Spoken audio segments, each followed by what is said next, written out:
তামবিহুল গাফিলিন, পথ ভোলাদের পথের দিশা।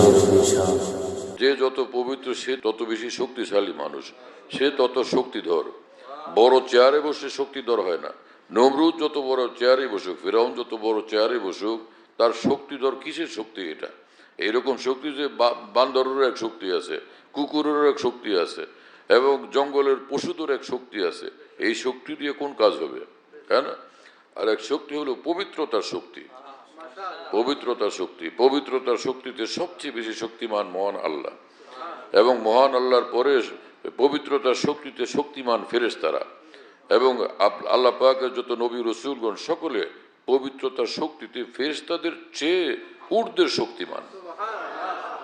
অনুরূপভাবে পৃথিবীতে আউলিয়া কেরাম যারা আল্লাহর জন্য নিজেকে পবিত্র করেন, তারা ভীষণ শক্তিশালী, ভীষণ শক্তিধর। হাফিজ হুজুর রহমতুল্লাহ আলাইহির সামনে লোকেরা স্লোগান দিতেছিল, হাফিজ জি তুমি এগিয়ে চলো, তো আমরা আছি তোমার সাথে। হাফিজ হুজুর বলছেন, এইসব কি বলো তোমরা? তোমরা আমার সাথে থাকলে আমার কি লাভ হবে? হ্যাঁ, তোমরা বলো যে হাফিজ জি তুমি এগিয়ে চলো, আল্লাহ আছেন তোমার সাথে। আল্লাহর সাথে থাকলে কাজ হবে, তোমরা থাকলে কি লাভ হবে? মিছিল টিছিল করে সব পলায় বাসা চলে গেল, তো তোমরা সাথে থাকলে কি আর লাভ হলো কি? হ্যাঁ না? আসল তো এই যে নিজেকে পবিত্র করা, ঈমানের দ্বারা পবিত্র করা, ইসলামের দ্বারা পবিত্র করা, সুন্দর উন্নত গুণাবলীর দ্বারা পবিত্র করা।